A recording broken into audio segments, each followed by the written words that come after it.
So I am Nina. I am someone who I call it chaotically inspired, and um, ADHD has a hold on me, let me tell you. Um,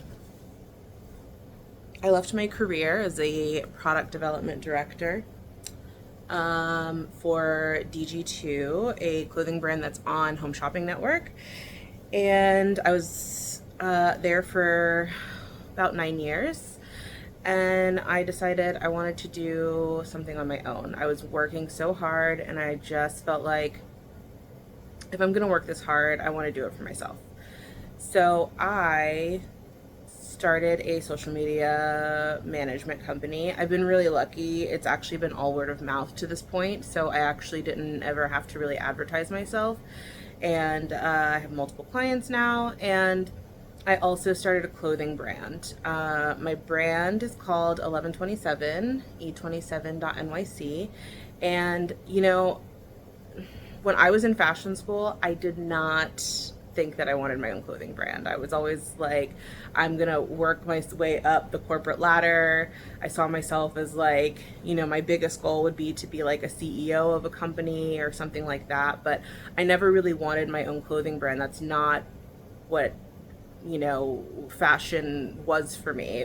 I wasn't like the avant-garde, like super unique, amazing, off the wall, couture. That was never me. I was always very like mass produced driven.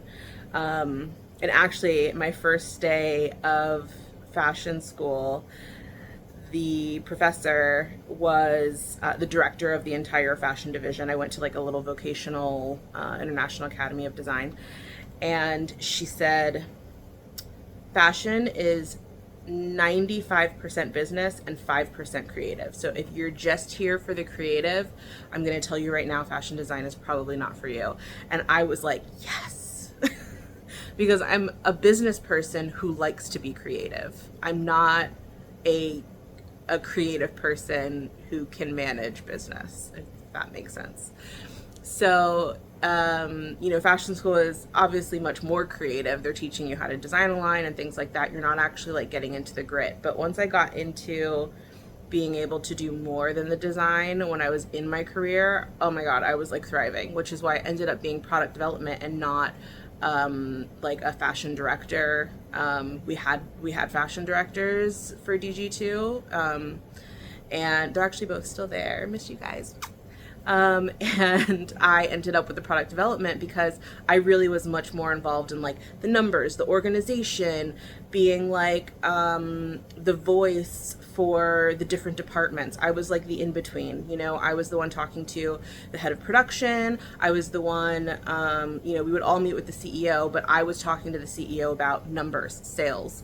What are we going to do in the next season to, change this, and this? Like, that is where I thrived. And then I got to be a little bit creative when I wanted to on the side. And, I would occasionally like sneak research in and things like that and be like, what do you guys think about this? Whenever I wanted my creative side to come out. But anyway, so point of the story is I left my career. I decided if I'm going to work this hard, I want to do it for myself. I think I'm an entrepreneur at heart, but I also have ADHD and OCD. Not like the crazy OCD where like I switch lights on and off, even though I do feel like I have some little tendencies, but nothing crazy.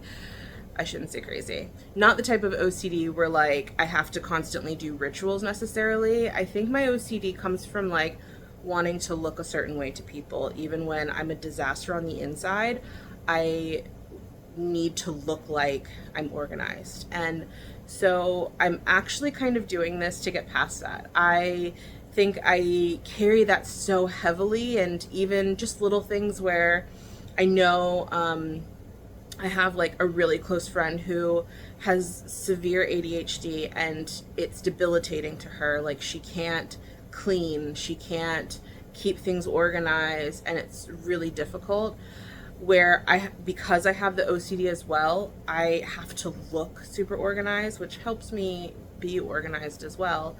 But I also think I get so caught up in the look of things that I don't open myself up to the realness of maybe what my struggles are. So I decided, you know what, I'm just going to go ahead and start documenting things. We'll see if I actually post them on social media or not. I'm thinking about starting a YouTube page or something. So, but I wanted to start documenting because I am chaos. Like, my brain is chaos. I have way too much in my head, and then I sign myself up for too many things.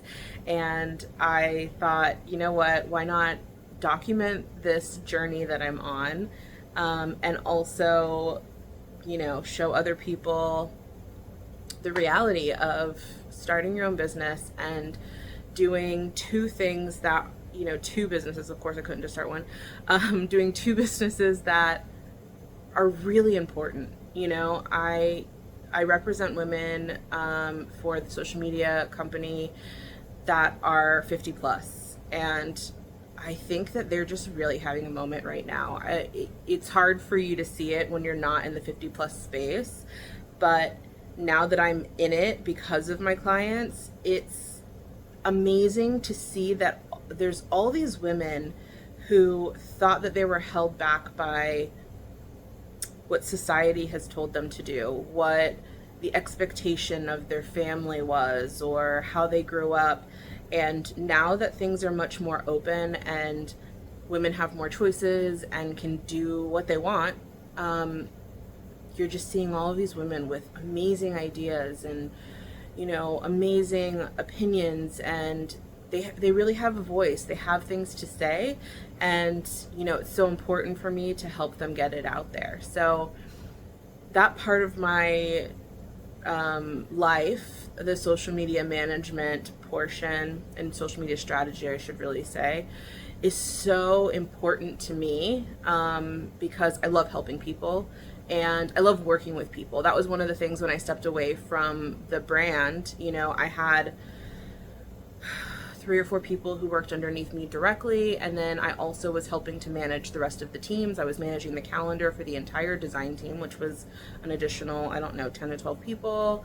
I was constantly working with production. I had so much social going on, too much social most of the time. I would kind of freak out when it was just too much, but and I knew that stepping away from that, I was going to miss it, and I have. I've missed working with a team. I've missed, when I first stepped away, I only had one client, and it was really hard to just have one person, to speak to, basically, in my day-to-day. I felt a little bit sad because I was just missing the interactions. And obviously I'm not talking to my clients every single day either. So, it was just me, and it was very difficult. But now I have multiple clients. I have 2 employees. One is part-time, one's full-time. Can't do anything without them. And, things just, I feel like I've always kind of had a sixth sense on things, but I just feel like I'm just about to hit something massive, and I'm really excited. I just need to get through this period of struggle and craziness, and not that my life will ever not be craziness, but I just feel like I'm in this period of trying to get so much stuff done, and then I feel like once we kind of get through it and work out a few more kinks, I really feel like things might blow up. And I hope that my sixth sense is right. I hope it's just around the corner.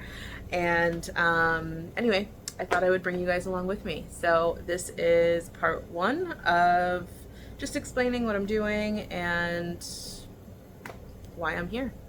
I hope you enjoy.